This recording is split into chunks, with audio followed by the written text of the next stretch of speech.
Hey there, Julia here.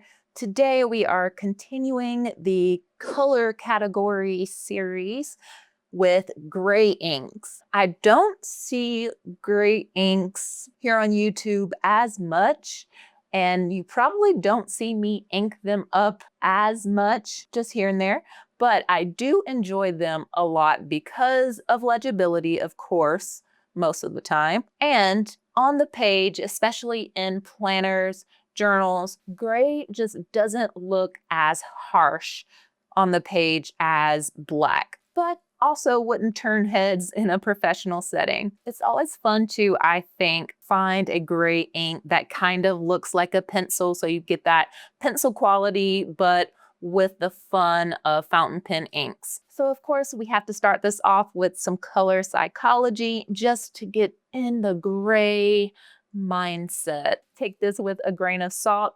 Color psychology, it's just fun.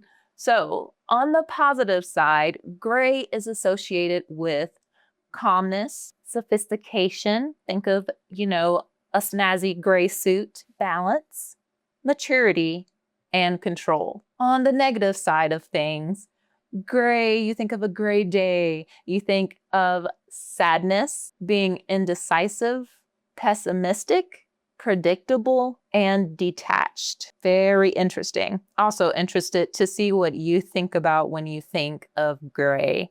I always kind of think of the more positive side. I love like a sophisticated gray. I think of my gray Esterbrook Esty, that just like solid gray. Something about that is so sleek to me. But hey, there we have it. Let's go ahead and start with my favorite gray inks in my collection. I don't have a tally for these because I clumped them with my black inks. In my ink directory, I have both gray and blacks in the same section because I don't have a ton of either one. So my number 5 pick, I'm going to give you some hints, see if you can guess it. My number 5 pick, the name comes from a historic 16th century battleship in Korea. The ink is a part of a Korean special edition ink series that celebrates national icons and cultural landmarks. What do you think it is? This one's a hard one. It is Colorverse Korea Turtle Ship. And if we're being super technical, this is actually Cam's, my husband's, one and only bottle of ink, but I pretty much store it. I ink the pens, and I have written with this one enough and enjoy it enough to include it in my favorite gray inks.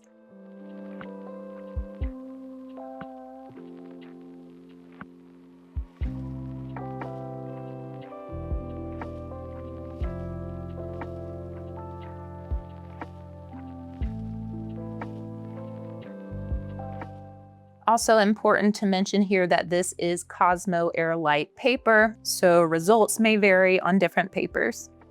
Let's grab some blotter paper here. Do I not have blotter paper?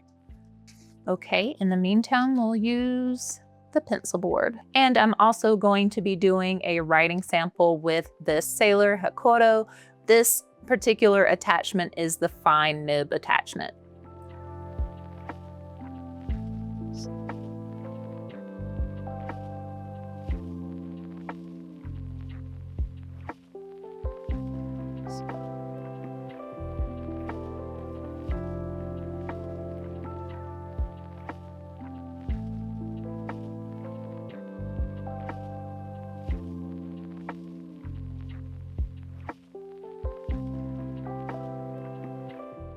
You can see that this one is a more cooler gray. It leans a little more blue.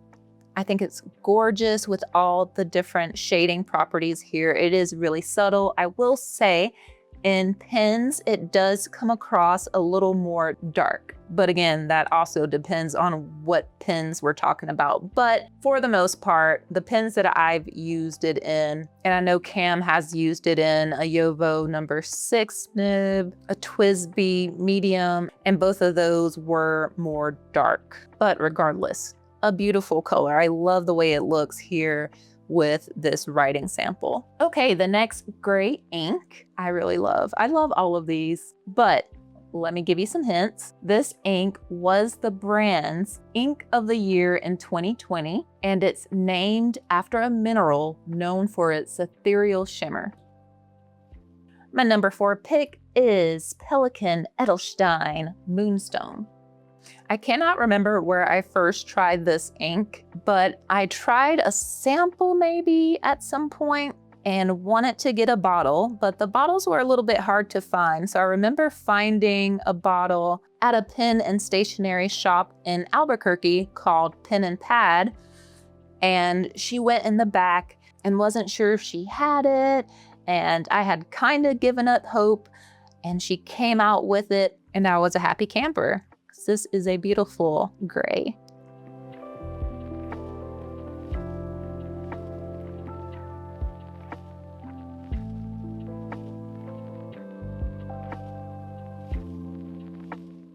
As always with these color category videos, I'm so excited to see all of the different tones and just quality of color we'll get within the gray. So this one definitely has a warmer tone compared to Korea Turtle Ship, which is hilarious that this looks so blue here. And yeah, the Moonstone is known for that ethereal quality. I think this ink is really ethereal and fantastical feeling as well. Beautiful layers of shading here. If you happen across this ink, definitely pick it up.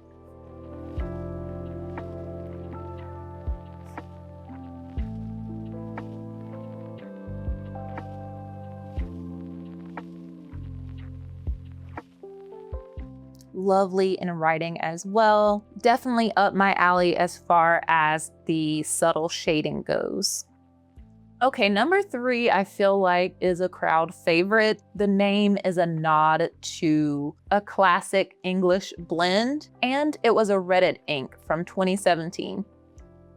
My number 3 pick is Diamine Earl Grey. And I don't even have a bottle of this, which is ludicrous. It's such a great gray ink, but the slow speed I get through inks, I mean, I probably don't need a bottle of this on second thought. So many inks, so little time. Okay, yeah, I expected this one to be quite a bit darker than these other two so far.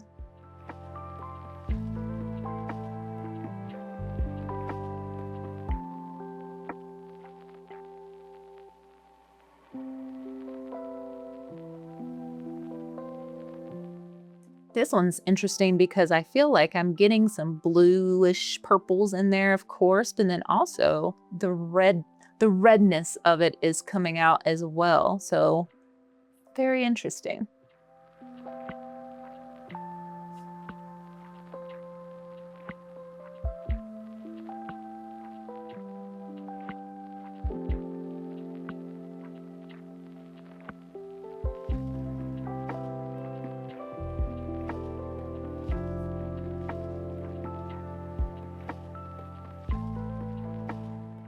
Yeah, so in writing, this one is looking quite dark, quite black, but again, it's not as harsh as a straight up black ink. It's so funny, I thought that the Korea Turtle Ship would look more like Earl Grey is looking, and vice versa, actually. Okay, let's talk about my number 2 pick for gray inks. The name means misty rain in Japanese, and sadly, it was recently discontinued. My number 2 pick is Pilot Iroshizuku Kurasame. And I could be totally out of touch with this one as well, but I feel like this ink was a crowd favorite. Maybe not comparing it to this line of inks as a whole, but if we're talking gray inks, I feel like this one is talked about quite a bit.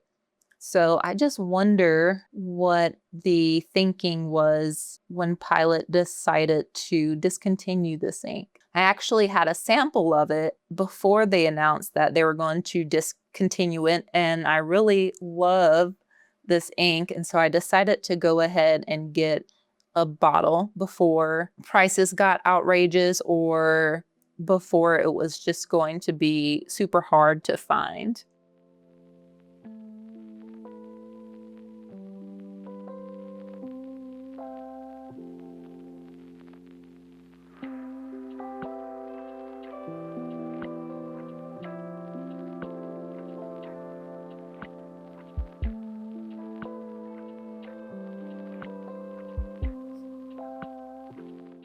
To me, this one does look like pencil lead. And again, it's gorgeous. We do get a little bit of shading here as well. All right, before I give you my favorite gray ink, I have two honorable mentions. The first one is Wearing Gold, the picture of Dorian Gray. And this is such a great ink. I decided to include it as an honorable mention because one, I've only inked it up one time. And the one time I did ink it up in a pen, I thought it was pretty dry. However, the nib was also thin and the tines may be a little tight, so I'm not sure. But every time I've swatched this ink or used it for painting or dipped it, I've really enjoyed it, but I just didn't feel confident about putting it in the top 5, at least this go around.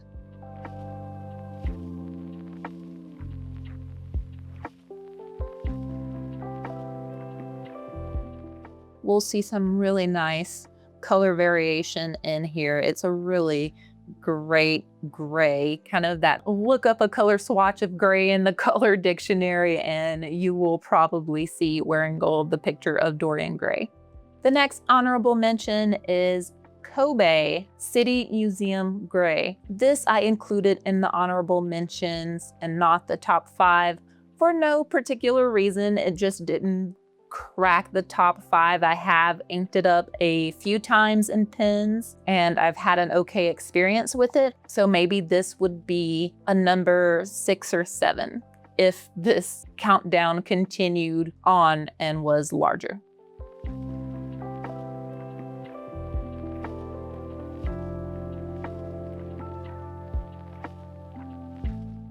This is a really warm gray, so much so that it even to me shades a bit more brown. Yeah, you can definitely see when compared to these other grays how much of a different tone this ink has.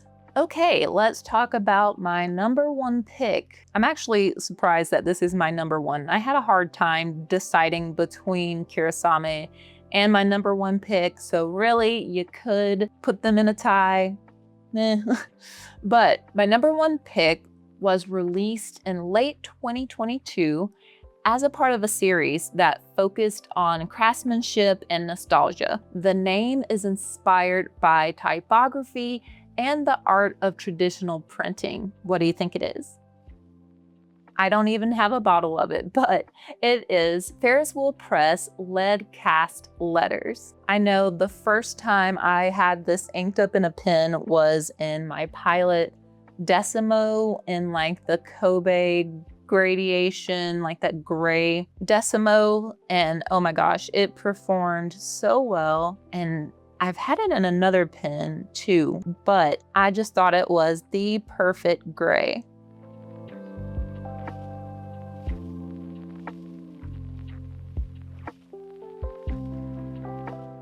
And seeing all of these inks next to each other like this, swatched out, it's hard to even wrap your head around what the perfect gray is. Because every time I've swatched something here, I'm like, oh, that's like perfect middle of the road gray. And then you swatch another one or it dries down and you're like, wait, this one is more gray. So I just find this color variation and this color category so fascinating.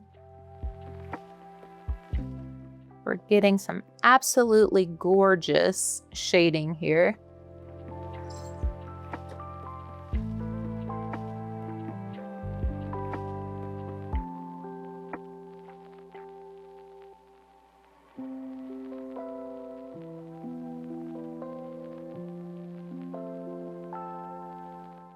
Yeah, this one definitely looks like graphite pencil lead to me, but it flows so nice. I know people say that Ferris wheel press inks are dry, but that is just not my experience with this ink and a few others. I haven't really run into any super dry Ferris wheel press inks, so I don't know why that really gets said so much, but So these are my favorite gray inks. Let me know what you think. Please suggest some other great inks down in the comments for any other pen friends and me who are on the hunt. Also consider subscribing if you love pens, inks, planning, and journaling. Thanks so much for watching, and definitely check out more ink color countdowns here, and I'll catch you all in the next one.